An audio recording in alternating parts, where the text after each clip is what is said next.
Hi all, welcome to the video. In this video, we will look at what is a random variable and what is the basic definition, why do we actually use such a thing, why it is widely used in probability and statistics, and what are the different metrics and features associated with random variable. Now, essentially the thing is most things in nature are random and are basically have certain element of randomness or uncertainty. If I say, will Roger Federer win another Grand Slam or Wimbledon? Is BJP going to win the 2024 Lok Sabha election? Or simply is it going to rain tomorrow in Bangalore? So all these things have a certain uncertainty or randomness associated with them. I cannot say, let's uh, say with certainty that it is essentially going to rain in Bangalore. I cannot say with 100% confidence. I can only say with a certain probability, right? So all these elements have a certain degree of randomness, and we use probability theory to study them. Otherwise it will be very difficult to analyze all these cases or scenarios. So what exactly do we do?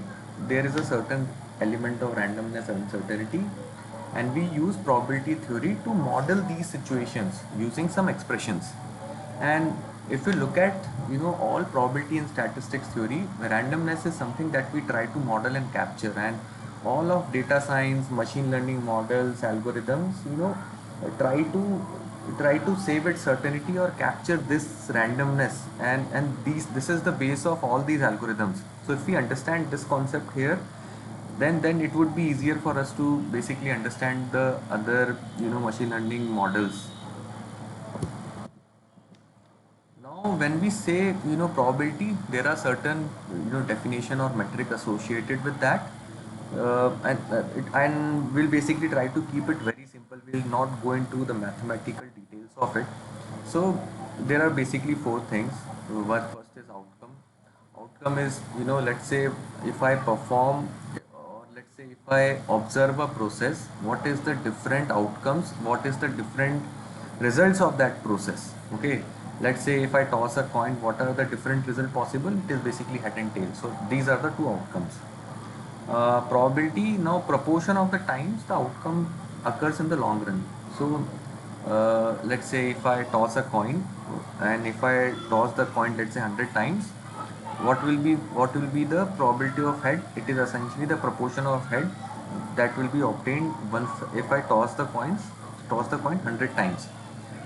Again, the similar thing can be inferred for tail probability of tails as well. And what is the sample space? Now sample space is the set of all possible outcomes. Let's say if I am observing toss of a coin, then the sample space will be head and tail. Or let's say if I take another example where where there is a computer there is an online examination going on, and let's say it is a cat online examination, and we are trying to observe how many times a computer might crash. So a computer might, for simplicity, a computer might crash never, once, twice, thrice, or four times. So the total sample space in this case is 0, 1, 2, 3, and these are the possible set of outcomes. Now event is something where we are trying to model, basically we're trying to study what are the different outcomes possible. Let's say I take the case that my computer will not crash more than once. So here the total outcomes will be basically zero, will not crash more than once. So basically it will be 0 and 1, right? And these will be the two outcomes associated with it. And we'll basically look at all these four metrics in a bit detail once we actually try to solve a problem using computer crash example. Now we saw that random variable is required because everything under the sun or under the roof has an element of uncertainty, and we basically try to capture this using probability theory, and we use mathematical expressions. Now, uh, the entire thing is basically postulated as some random variable is something that captures the uncertainty associated with random nature in all of the things. So in short, random variable is a numerical summary. We can say that and it is basically tries to capture the random nature of things that occur in nature. uh, then there are two types of random variable. One is a continuous random variable and the other is a discrete random variable. So we come to discrete. We'll basically throughout the series lecture series we will look at discrete examples because they are easy to understand, and fit basically we can basically visualize these because they have limited number of outcomes.